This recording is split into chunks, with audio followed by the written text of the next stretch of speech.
से कंपनी के अधीन गवर्नर जनरल जनरल बंगाल के गवर्नर रॉबर्ट क्लाइव 1797 से 1760 ईस्वी एवं पुनः 1765 से 1767 ईस्वी इसने बंगाल में द्वैध शासन की व्यवस्था की, जिसके तहत राजस्व वसूलने, सैनिक संरक्षण एवं विदेश मामले कंपनी के अधीन थे, जबकि शासन चलाने की जिम्मेदारी नवाब के हाथों में थी। इसने मुगल सम्राट शाह आलम द्वितीय को इलाहाबाद की द्वितीय संधि 1765 ईस्वी के दौरान कंपनी के संरक्षण में ले लिया। रॉबर्ट क्लाइव ने बंगाल के समस्त क्षेत्र के लिए 2 उप दीवान, बंगाल के लिए मोहम्मद रजा खां, बिहार के लिए राजा सिताब राय को नियुक्त किया।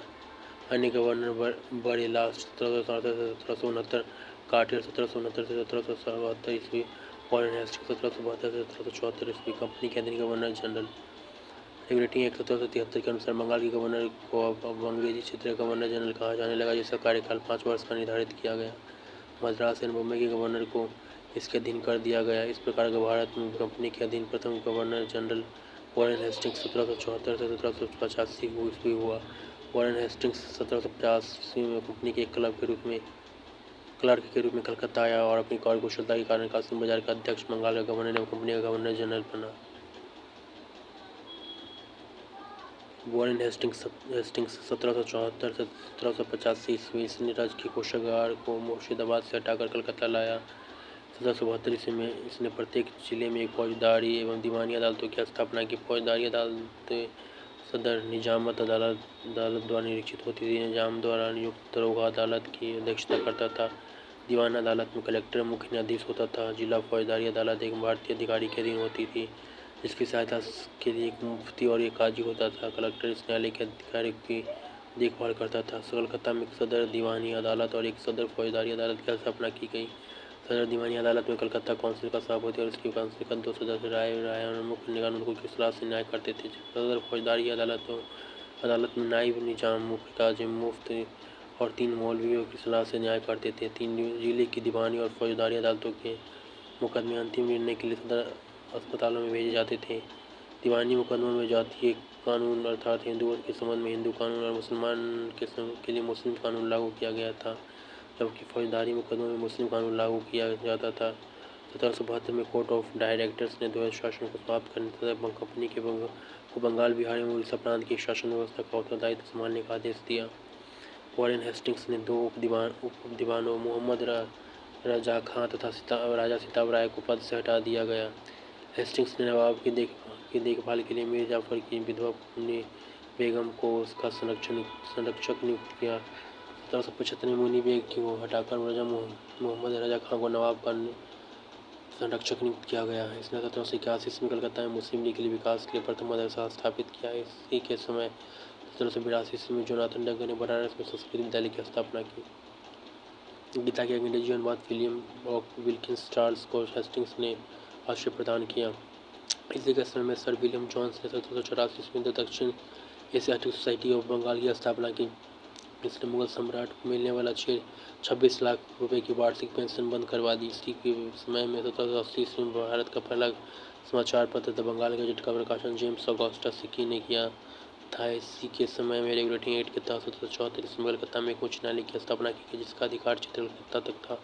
कलकत्ता के बाहर का मुकदमा भी सुना जाता था जब दोनों पक्ष सहमत हुए। इस न्यायालय में अंग्रेजी कानून लागू होता था। इसको मुख्य न्यायाधीश से रिजाइन पेश था, जिसे 1782 ईस्वी में इस्तीफा देना पड़ा। हेस्टिंग्स ने बंगाली ब्राह्मण नंद कुमार पर झूठा आरोप लगाकर न्यायालय से फांसी की सजा दिलवा दी। प्रथम आंग्ल मराठा युद्ध 1775 से 1782 ईस्वी, द्वितीय आंग्ल मैसूर युद्ध 1780 से 1784 ईस्वी वॉरेन हेस्टिंग्स के समय में ही लड़े गए। प्रथम मराठा युद्ध सलाबाई की संधि 1782 ईस्वी में, द्वितीय आंग्ल मैसूर युद्ध मंगलोर की संधि 1784 ईस्वी के द्वारा समाप्त हुई। Pitt's India act 1784 Warren Hastings के समय ही पारित हुआ। इसी काल में बोर्ड ऑफ रेवेन्यू की स्थापना हुई। हेस्टिंग्स ने संपूर्ण लगान के हिसाब की देखभाल के लिए एक भारतीय अधिकारी रायन की नियुक्ति की। इस पद को प्राप्त करने वाला पहला भारतीय दुर्लभ राय का पुत्र राजा वल्लभ था। पिट्स इंडिया एक्ट 1784 ईस्वी के विरोध में इस्तीफा देकर जब वॉरेन हेस्टिंग्स फरवरी 1785 ईस्वी में इंग्लैंड पहुंचा तो बर्फ द्वारा उसके बर्क द्वारा उसके ऊपर महाभियोग चलाया गया, परंतु 1795 ईस्वी में इसे ऊपर मुक्त कर दिया गया। 1786 ईस्वी में हेस्टिंग्स के जाने के पश्चात लगान परिषद का पुनर्गठन किया गया और एक नवीन अधिकारी मुख्य सारिस्तादार की नियुक्ति की गई, जिसका कार्य सभी कानूनों की देखभाल के कागजों की देखभाल करना था। इस पद पर प्रथम नियुक्ति जेम्स ग्रांट की हुई। सुरक्षा प्रकोष्ठ की नीति ring fence policy Warren Hastings से संबंधित है। सर जॉन मैकफर्सन 1785-1786 ईस्वी से अस्थायी गवर्नर जनरल नियुक्त किया गया था। लॉर्ड कॉर्नवालिस 1786 से 1793 और 1805 ईस्वी के समय में जिले के समस्त अधिकार कलेक्टर के हाथ में दे दिए गए। इसने भारतीय न्यायाधीशों से युक्त जिला फौजदारी अदालतों को समाप्त कर उसके स्थान पर 4 भ्रमण करने वाली अदालतें, इनमें 3 बंगाल के लिए और 1 बिहार के लिए नियुक्त की। कॉर्नवालिस ने 1793 ईस्वी में प्रसिद्ध कॉर्नवालिस कोड का निर्माण करवाया, जो शक्तियों के पृथक्करण सिद्धांत पर आधारित था। पुलिस कर्मचारियों के वेतन में वृद्धि के साथ ही ग्रामीण क्षेत्रों में पुलिस अधिकार प्राप्त जमींदारों को इस अधिकार से वंचित कर दिया गया। कंपनी के कर्मचारियों के व्यक्तिगत व्यापार पर प्रतिबंध लगा दिया गया, जिससे जिला में पुलिस थाना की स्थापना कर एक दरोगा को इसका इंचार्ज बनाया। भारतीयों के लिए सेना में सूबेदार, जमादार, प्रशासनिक सेवाओं में मुंशी, सदर अमीन या डिप्टी कलेक्टर से ऊंचा पद नहीं दिया जाता था। इसने 1793 ईस्वी में अस्थायी बंदोबस्त की पद्धति लागू की, जिसके तहत जमींदारों को भू राजस्व का लगभग 90% 10/11 भाग कंपनी को तथा लगभग 10% 1/11 भाग अपने पास रखना था। अस्थायी बंदोबस्त की योजना जॉन शोर ने बनाई थी। इसे बंगाल, बिहार, उड़ीसा, बनारस तथा मद्रास के उत्तरी जिलों में लागू किया गई थी। इसमें जमींदार भू राजस्व की दर तय करने के लिए स्वतंत्र थे। कॉर्नवालिस को भारत में नागरिक सेवा का जनक माना जाता है। सर जॉन शोर 1793 से 1798 ईस्वी से हस्तक्षेप की नीति अपनाई। लॉर्ड वेलेस्ली 1798 से 1805 ईस्वी ने सहायक संधि की उद्देश्य की। भारत में सहायक संधि का प्रयोग वेलेस्ली से पूर्व फ्रांसीसी गवर्नर ड्यूप्ले ने किया था। सहायक संधि करने वाले राज्य थे हैदराबाद 1798 ईस्वी, मैसूर 1799 ईस्वी, तंजौर अक्टूबर 1799 ईस्वी, अवध 1801 ईस्वी, पेशवा दिसंबर 1802 ईस्वी, बराड़े भोंसले दिसंबर 1803 ईस्वी, सिंधी 1804 ईस्वी। अन्य सहायक संधि करने वाले राज्य जोधपुर, जयपुर, मछेरी, बूंदी तथा भरतपुर। इंदौर के होलकरों ने सहायक संधि स्वीकार नहीं की थी। टीपू सुल्तान चौथी आंग्ल युद्ध मैसूर 1799 ईस्वी में मारा गया। इसी ने 1800 ईस्वी में कलकत्ता में नागरिक सेवा में भर्ती किए गए युवकों को प्रशिक्षण देने के लिए फोर्ट विलियम कॉलेज की स्थापना की, जो 1854 तक अंग्रेजों को भारतीय भाषाओं की शिक्षा देने के लिए चलता रहा। 1806 में भारत भेजे जाने वाले प्रशासनिक अधिकारियों की शिक्षा और प्रशिक्षण के लिए इंग्लैंड में हेलेबरी में एक ईस्ट इंडिया कंपनी कॉलेज खोला गया, जहां नवयुवक प्रशासनिक अधिकारियों को 2 वर्ष का प्रशिक्षण देने की व्यवस्था की गई। यह स्वयं को बंगाल का शेर कहा करता था। लॉर्ड कॉर्नवालिस का 1805 ईस्वी दूसरा कार्यकाल शुरू हुआ, परंतु शीघ्र ही इसकी मृत्यु हो गई। सर जॉन बारलो 1805 से 1807 ईस्वी, 1806 ईस्वी में मैंगलोर में हुई सिपाही विद्रोह इसी काल की महत्वपूर्ण घटना है। लॉर्ड मिंटो प्रथम 1807 से 1813 ईस्वी, इसके काल में रंजीत सिंह एवं अंग्रेजों के बीच 25 अप्रैल 1809 को अमृतसर की संधि मध्यस्थता चार्ल्स में हुई। इसी के समय चार्टर एक्ट 1813 ईस्वी पास हुआ। लॉर्ड हेस्टिंग्स 1813 से 1823 ईस्वी, इसी के समय आंग्लो नेपाल युद्ध 1814 से 1816 ईस्वी में हुई। इसमें नेपाल के अमर सिंह थापा को आत्मसमर्पण करना पड़ा। मार्च 1816 में अंग्रेजों एवं गोरखों के बीच संगोली की संधि के दौरान आंग्लो नेपाल युद्ध का अंत हुआ। इसके समय में पिंडारियों का दमन किया गया। पिंडारियों के प्रमुख नेताओं में वासिल मोहम्मद, जीतू और करीम खां थे। इसने मराठों की शक्ति को तुरंत रूप से नष्ट कर दिया।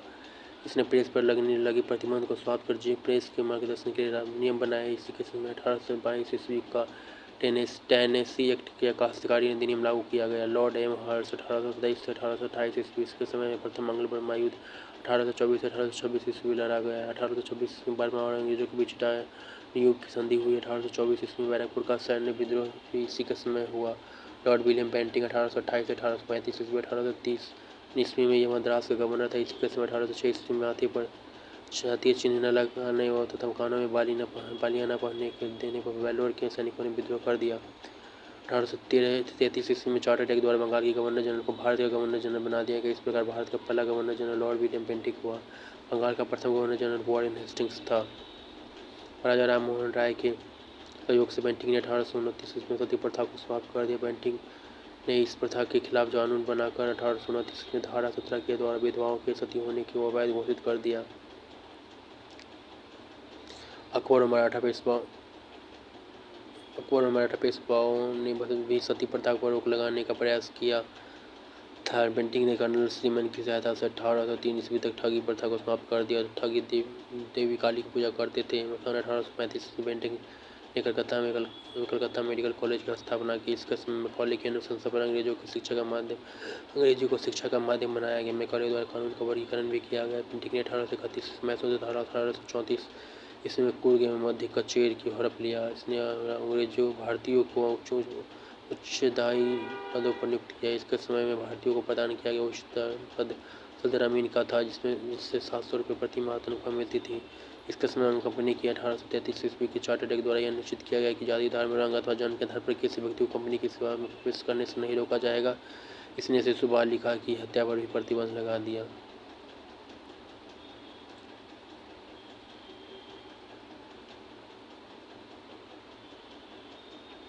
चार्ल्स मेटकाफ 1835 से 1836 ईस्वी। इसने अपने 1 वर्ष के कार्यकाल में प्रेस पर से स्वतंत्रता हटाया। इसलिए इसे भारतीय प्रेस का मुक्तिदाता कहा जाता है। लॉर्ड ऑकलैंड 1836 से 1842 ईस्वी इसके समय की महत्वपूर्ण घटना है। प्रथम आंग्ल अफगान युद्ध 1839 से 1842 ईस्वी। 1839 ईस्वी में इसने कलकत्ता से दिल्ली तक ग्रैंड ट्रंक रोड का मरम्मत करवाया। इसी के समय भारतीय विद्यार्थियों को डॉक्टरी की शिक्षा हेतु विदेश जाने की अनुमति संसद ने प्रदान की। लॉर्ड एलिनबरो 1842 से 1844 प्रथम आंग्ल अफगान युद्ध समाप्त हुआ। सिंध को अगस्त 1847 ईस्वी में पूर्ण रूप से ब्रिटिश साम्राज्य में मिला लिया गया। सिंध विजय के विषय में नेपियर का कथन है कि वह अफगानी तूफान की पूछ थी। दास प्रथा का उन्मूलन इसी के समय हुआ। 1847 एक्ट 5 के द्वारा रविवार की छुट्टी की शुरुआत 1847 ईस्वी से हुई। लॉर्ड हार्डिंग 1844 से 1848 ईस्वी के काल की सबसे महत्वपूर्ण घटना थी प्रथम आंग्ल सिख युद्ध 1845 से 1846 ईस्वी। इसमें अंग्रेज विजयी हुए। इसने नरबलि प्रथा पर प्रतिबंध लगा दिया। लॉर्ड डलहौजी 1848 से 1856 ईस्वी। द्वितीय आंग्ल सिख युद्ध 1848 से 1839 ईस्वी तक तथा पंजाब का ब्रिटिश शासन में विलय 29 मार्च 1849 जगत प्रसिद्ध सिख राज्य का प्रसिद्ध कोहिनूर हीरा महारानी विक्टोरिया को भेज दिया गया। द्वितीय आंग्ल सिख युद्ध के दौरान 3 युद्ध लड़े गए। प्रथम रामनगर का युद्ध 16 नवंबर 1848 अनिर्णित। दूसरा चिलियानवाला का युद्ध 13 जनवरी 1849 अनिर्णित। तीसरा युद्ध गुजरात चिनाब नदी के किनारे स्थान पर 12 मार्च 1849 का युद्ध, जिसमें सिख बुरी तरह पराजित हुए। द्वितीय आंग्ल बर्मा युद्ध और 1852 ईस्वी में लोअर बर्मा एवं पीगू को अंग्रेजी राज्य में मिला लिया गया। डलहौजी ने सिक्किम पर 2 अंग्रेज डॉक्टरों के साथ दुर्व्यवहार का आरोप लगाकर सन 1850 ईस्वी में उस पर अधिकार कर लिया। 1892 ईस्वी में एक इनाम कमीशन की स्थापना की गई। इसका उद्देश्य भूमि रहित जागीरों का पता लगाकर उसे छीनना था। डलहौजी का शासनकाल उसके व्यक्तिगत सिद्धांत और डॉक्ट्राइन ऑफ लेफ्ट के कारण अधिक याद किया जाता है। इस नीति के तहत अंग्रेजी साम्राज्य में विलय किए गए राज्य थे। प्रथम सतारा 1848 ईस्वी में जैतपुर, बुंदेलखंड और संबलपुर। उड़ीसा 1849 ईस्वी में बाघाट हिमाचल प्रदेश। 1850 ईस्वी में उदयपुर मध्य प्रदेश। 1892 ईस्वी में झांसी। 1853 ईस्वी में नागपुर। 1854 ईस्वी में 1856 ईस्वी में अवध को अशोक शासन का आरोप लगाकर अंग्रेजी राज्य में मिला लिया गया। उस समय अवध का नवाब वाजिद अली शाह था। 18वीं शताब्दी में अवध राज्य का संस्थापक शुजात खां था। 1856 ईस्वी में इसने तोपखाने के मुख्यालय को कलकत्ता से मेरठ स्थानांतरित किया और सेना का मुख्यालय शिमला में स्थापित किया। शिक्षा संबंधी सुधारों में डलहौजी ने 1854 ईस्वी के बुद्धिस्ट डिस्पैच को लागू किया। इसके अनुसार जिलों में एंग्लो वर्नाक्युलर स्कूल प्रमुख नगरों में सरकारी कॉलेज तथा 1857 ईस्वी में तीनों प्रेसिडेंसी कलकत्ता, मद्रास और मुंबई में एक विश्वविद्यालय स्थापित किया गया और साथ ही प्रदेश में शिक्षा के निदेशक नियुक्त किया गया। डलहौजी को भारत में रेलवे का जनक माना जाता है। इसी के समय भारत में पहली बार 16 अप्रैल 1853 ईस्वी में मुंबई से थाने के बीच 34 किलोमीटर प्रथम रेलगाड़ी चलाई गई। सन 1854 ईस्वी में एक नया पोस्ट ऑफिस एक्ट पारित हुआ और भारत में पहली बार डाक टिकट का प्रचलन प्रारंभ हुआ। इसने पृथक रूप से भारत में पहली बार सार्वजनिक निर्माण विभाग की स्थापना की। इसने सन 1854 ईस्वी में एक स्वतंत्र विभाग के रूप में लोक सेवा विभाग की स्थापना की। इसी के समय में 1853 ईस्वी में कलकत्ता और आगरा के बीच पहली बार बिजली से चालित तार सेवा शुरू हुई। इसने शिमला को ग्रीष्मकालीन राजधानी बनाया। 1853 ईस्वी के चार्टर्ड एक्ट के द्वारा कंपनी के संचालक मंडल से कंपनी के प्रशासनिक अधिकारियों की नियुक्ति का अधिकार वापस ले लिया और 1853 ईस्वी से ही अधिकारियों की नियुक्ति के लिए प्रतियोगिता परीक्षाओं की व्यवस्था की गई, जिसके एवं सीमा 1823 वर्ष रखी गई। नोट सत्येंद्रनाथ टैगोर पहले भारतीय थे जिन्होंने 1863 में लंदन ईस्वी में हुई लंदन में सिविल सेवा परीक्षाओं में सफलता प्राप्त की थी। 1922 ईस्वी में इलाहाबाद, भारत एवं लंदन दोनों जगहों पर साथ साथ सिविल सेवा परीक्षाओं का आयोजन किया जाने लगा। डलहौजी ने नारवाली प्रथा को रोकने का भी प्रयास किया। लॉर्ड कैनिंग 1856 से 1862 ईस्वी को यह भारत में कंपनी द्वारा नियुक्त गवर्नर जनरल था तथा ब्रिटिश सम्राट के अधीन नियुक्त भारत का प्रथम वायसराय था। इसके समय की सबसे महत्वपूर्ण घटना थी सन 1857 का ऐतिहासिक विद्रोह। इसी विद्रोह के बाद प्रशासनिक सुधार के अंतर्गत भारत का प्रशासन कंपनी के हाथों से जीते ब्रिटिश सरकार के नियंत्रण में ले लिया गया। कैनिंग के समय 1861 ईस्वी में उच्च न्यायालय अधिनियम बनाया गया जिसके अनुसार पुरानी सुप्रीम कोर्ट और सदर अदालतों को समाप्त करना दिया गया और तथा कलकत्ता, मद्रास एवं मुंबई में एक उच्च न्यायालय की स्थापना की गई। 1866 ईस्वी में आगरा में एक उच्च न्यायालय की स्थापना की गई जिससे 1825 में इलाहाबाद स्थानांतरित कर दिया गया। कैनिंग के समय में ही 1856 ईस्वी में विधवा पुनर्विवाह अधिनियम स्वतंत्र रूप से लागू हुआ। भारत में पहली कानूनी विधवा विवाह कलकत्ता में 7 दिसंबर 1856 ईस्वी में स्वतंत्र विद्यासागर की प्रेरणा और देखभाल से संपन्न हुआ। 1856 ईस्वी पैतृक संपत्ति से संबंधित जो कानून बनाया गया उसके अनुसार यह निश्चित किया गया कि धर्म परिवर्तन करने पर किसी व्यक्ति को उसकी पैतृक संपत्ति से वंचित नहीं किया जाएगा। 1857 ईस्वी में कैनिंग के समय ही महालेखा परीक्षक पद का सृजन किया गया जो स्वतंत्रता के बाद नियंत्रण में महालेखा परीक्षक कहलाया। भारत शासन अधिनियम 1858 ईस्वी के तहत मुगल सम्राट के पद को समाप्त कर दिया गया। मैकॉले द्वारा प्रारूपित दंड संहिता को 1858 ईस्वी में कानून बना दिया गया और 1859 ईस्वी में अपराध विधान संहिता लागू की गई। व्यक्तिगत सिद्धांत डॉक्ट्राइन ऑफ लेफ्ट यानी राज्य विलय की नीति को समाप्त कर दिया गया। 1861 ईस्वी में इंडियन काउंसिल एक्ट पारित हुआ तथा पोर्टफोलियो प्रणाली लागू की गई।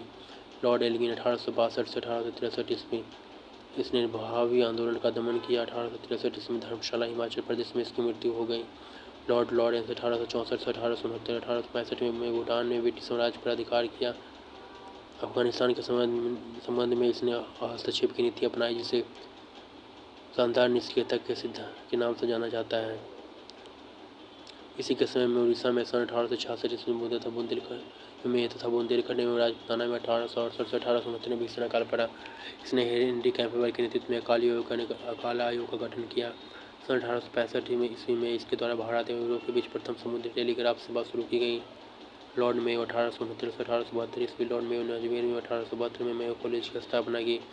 इसने सन 1872 में कृषि विभाग की स्थापना किया। एक अफगान शेर अली असगरीदी ने 8 अप्रैल 1872 में चाकू मारकर इसकी हत्या कर दी। भारत में अंग्रेजों के समय में प्रथम जनगणना 1872 में लॉर्ड मेयो के कार्यकाल में ही हुआ। लॉर्ड नॉर्थब्रुक 1872 से 1876 ईस्वी इसके समय बंगाल में भयानक अकाल पड़ा। इसने बड़ौदा के मल्हार राव गायकवाड़ को भ्रष्टाचार के आरोप में पदच्युत कर मद्रास भेज दिया। लॉर्ड नॉर्थब्रुक ने घोषणा की कि मेरा उद्देश्य करों को घटाना तथा अनावश्यक वैधानिक कार्रवाइयों को बंद करना है। पंजाब का प्रसिद्ध कुका आंदोलन इसी के समय हुआ। इसी के समय सुएज नहर खुल जाने से भारत और ब्रिटेन के बीच व्यापार में वृद्धि हुई। लॉर्ड लिटन 1876 से 1880 ईस्वी का प्रसिद्ध उपन्यासकार, निबंधकार एवं साहित्यकार था। साहित्यकाश में इसे ओवन मेरिडिथ के नाम से जाना जाता था। इसके समय में बम्बई, मद्रास, हैदराबाद, पंजाब, मध्य भारत और आदि में भयंकर अकाल पड़ा। लिटन ने स्ट्रैची की अध्यक्षता में 1878 में एक अकाल आयोग की नियुक्ति की। 1 जनवरी 1877 ईस्वी को ब्रिटेन की महारानी विक्टोरिया को कैशरी हिंदी की उपाधि से सम्मानित करने के लिए दिल्ली दरबार का आयोजन किया गया। मार्च 1878 में लिटन ने भारतीय समाचार पत्र अधिनियम वर्नाकुलर प्रेस एक्ट पारित कर भारतीय समाचारों पर कठोर प्रतिबंध लगा दिए। विशेष राष्ट्रवादी समाचार पत्र सोम प्रकाश को प्रतिबंधित करने के लिए इस कानून में प्रावधान था कि अगर किसी अखबार में कोई आपत्तिजनक चीज छपती है तो सरकार उसकी प्रिंटिंग प्रेस सहित सारी संपत्ति जब्त कर सकती है। पायनियर अखबार ने वर्नाकुलर प्रेस एक्ट 1878 का समर्थन किया। इसी के समय सन 1878 ईस्वी को भारतीय सशस्त्र अधिनियम पारित हुआ। इसके तहत सशस्त्र रखने व व्यापार करने के लिए लाइसेंस को अनिवार्य बना दिया गया। इसने सिविल सेवा परीक्षा में प्रवेश की अधिकतम आयु सीमा 21 से घटाकर 19 वर्ष कर दी। 1857 में सिविल सेवा परीक्षा में सम्मिलित होने की आयु 23 वर्ष निर्धारित की गई थी। 1859 में इसमें आयु को सीमा को घटाकर 22 वर्ष और 1866 में इसको घटाकर 21 वर्ष कर दिया गया था। लिटन ने अलीगढ़ में एक मुस्लिम एंग्लो प्राच्य महाविद्यालय की स्थापना की। लॉर्ड रिपन 1880 से 1884 ईस्वी में प्रधानमंत्री ग्लैडस्टोन के परामर्श पर रिपन ने सर्वप्रथम समाचार पत्रों की स्वतंत्रता को बहाल करते हुए सन 1882 ईस्वी में वर्नाकुलर प्रेस एक्ट को समाप्त कर दिया और भारतीय भाषा में समाचार भारतीय भाषाओं में प्रसारित होने वाले समाचार पत्रों को भी वही सुविधाएं दी गई जो अन्य समाचार पत्रों को होती है। इसने सिविल सेवा परीक्षा में प्रवेश की अधिकतम आयु सीमा को 19 वर्ष से बढ़ाकर 21 वर्ष कर दिया। इसने स्थानीय स्वशासन की शुरुआत की 18 मई 1882 को स्थानीय स्वशासन संबंधी कानून बनाया गया, जिसके आधार पर विभिन्न प्रांतों में 1883 से 1885 के स्थानीय स्वशासन संबंधी कानून बनाया गया। इसके समय में ही भारत में सन 1881 ईस्वी में सर्वप्रथम नियमित जनगणना करवाई गई। तब से लेकर प्रत्येक 10 वर्ष के अंतराल पर जनगणना की जाती है। 1881 की जनगणना में हैदराबाद और राजपूताना को नहीं जोड़ा गया था। भारत में पहली बार जनगणना सन 1872 ईस्वी में हुई, परंतु इसमें भारत के संपूर्ण भागों का प्रतिनिधित्व नहीं हुआ। लगभग 20% भाग इसमें छूट गया। रिपन के द्वारा ही सन 1881 ईस्वी में प्रथम कारखाना अधिनियम लाया गया, जिसमें 7 वर्ष से कम आयु के बच्चों को काम करने पर प्रतिबंध लगा दिया गया और 7 से 12 वर्ष के श्रमिकों के लिए 9 घंटे से अधिक कार्य कराया जाना प्रतिबंधित कर दिया गया। यह एक चाय, कॉफी एवं नीली खेती पर लागू नहीं थी। रिपन के समय में शैक्षिक सुधारों के अंतर्गत विलियम हंटर की अध्यक्षता में एक आयोग गठित किया गया।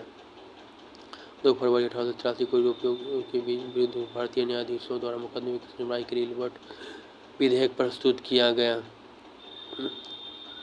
लेकिन यूरोप वासियों के प्रबल विरोध के कारण इसे वापस लेना पड़ा। अंग्रेजों द्वारा इस विधेयक के विरोध में किए गए विद्रोह को श्वेत विद्रोह के नाम से जाना जाता है। फ्लोरेंस नाइटिंगेल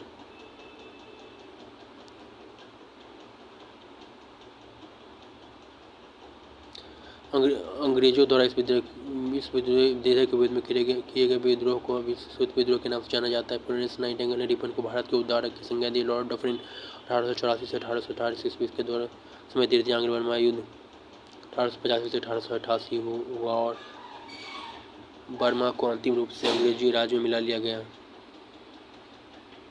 इसी समय Bengal tenancy act, Awadh tenancy act तथा पंजाब टेनेसी एक्ट पारित हुआ। इस समय की सबसे महत्वपूर्ण घटना थी 28 दिसंबर 1885 को बॉम्बे में उनके नेतृत्व में भारतीय राष्ट्रीय कांग्रेस की स्थापना। लॉर्ड लैंसडाउन 1888 से 1894 ईस्वी भारत और अफगानिस्तान की मध्य सीमा रेखा डुरंड रेखा का निर्धारण इसी के समय हुआ। 1891 ईस्वी में दूसरा कारखाना अधिनियम लाया गया, जिसमें स्त्रियों को 11 घंटे प्रतिदिन से अधिक काम करने पर प्रतिबंध लगाया गया। साथ ही सप्ताह में एक दिन की छुट्टी की व्यवस्था की गई। लॉर्ड एल्गिन द्वितीय 1894 से 1899 ईस्वी भारत को तलवार के बल पर जीता गया और तलवार के बल पर ही इसकी रक्षा की जाएगी, यह कथन लॉर्ड एल्गिन द्वितीय का है। 1895 से 1898 ईस्वी के मध्य उत्तर प्रदेश, बिहार, पंजाब एवं मध्य प्रदेश में भयंकर अकाल पड़ा। लॉर्ड कर्जन 1899 से 1905 ईस्वी। लॉर्ड 1899 ईस्वी में कर्जन ने भारतीय टंकन और पत्र मुद्रा अधिनियम पारित कराए। अंग्रेजी स्वर्ण मुद्रा को भारत की कानूनी मुद्रा घोषित कर दिया। शासन की कार्य क्षमता के आधार पर लॉर्ड कर्जन ने रिपन द्वारा स्थापित स्थानीय स्वशासन की प्रणाली पर आघात किया और 1899 में कलकत्ता कॉर्पोरेशन अधिनियम बनाया। कर्जन ने सन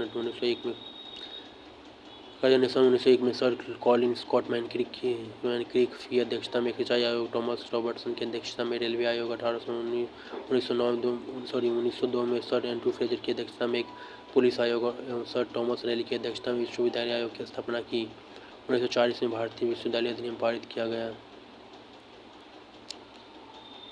इसने सर एंटनी मैकडोनल्ड की अध्यक्षता में एक अकाल आयोग का गठन किया और एवं सैन्य अधिकारियों के प्रशिक्षण के लिए क्वेटा में एक कॉलेज की स्थापना की। प्राचीन स्मारक संरक्षण अधिनियम 1904 के द्वारा सार्वजनिक ने भारत में पहली बार ऐतिहासिक इमारतों की सुरक्षा एवं मरम्मत की ओर ध्यान दें। इसी कार्य के लिए कर्जन ने भारतीय पुरातत्व विभाग की स्थापना की। कर्जन के समय 1904 में सहकारी उधार समिति अधिनियम बनाया गया, जिसके द्वारा सहकारी समितियों की स्थापना करके किसानों को उचित ब्याज पर रुपया कर्ज देने की व्यवस्था की गई। इसने कृषि बैंक भी खुलवाए।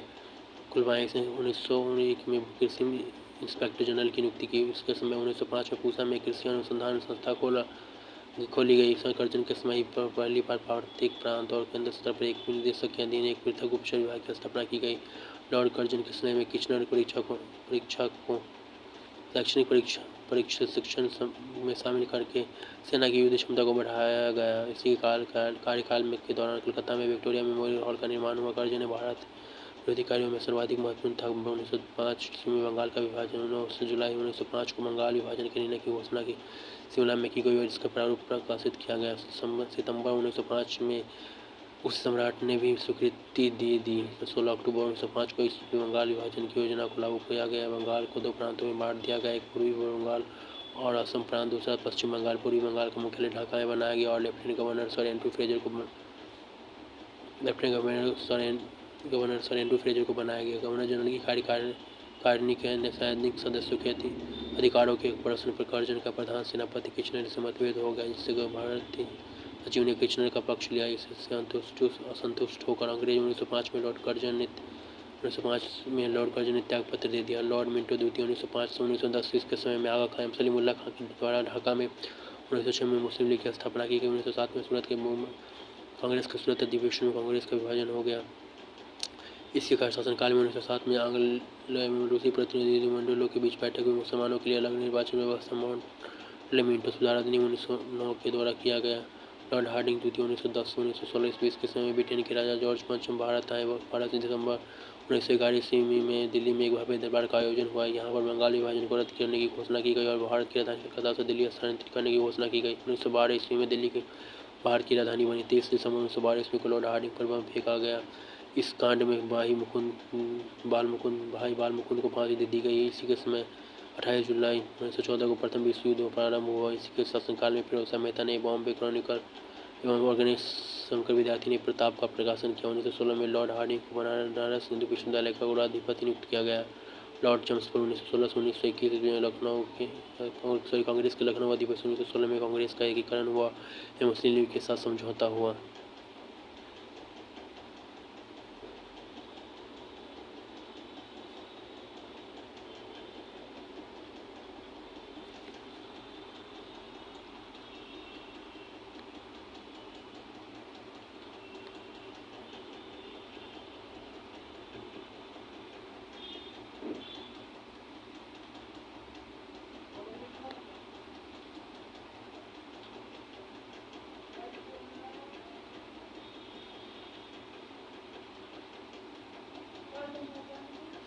उन्नीस सौ 16 ईस्वी में पूना में महिला विश्वविद्यालय की स्थापना हुई। इसके काल में 1917 ईस्वी में शिक्षा पर सैडलर आयोग का गठन हुआ। इसी काल में 1919 में रोलर एक्ट पारित हुआ। इसी के काल में 13 अप्रैल 1919 को जलियांवाला बाग अमृतसर हत्याकांड हुआ। खिलाफत आंदोलन एवं गांधी जी का असहयोग आंदोलन इसी के समय प्रारंभ हुआ। तृतीय अफगान युद्ध इसी के समय हुआ। धन्यवाद। Thank you so much. All the best.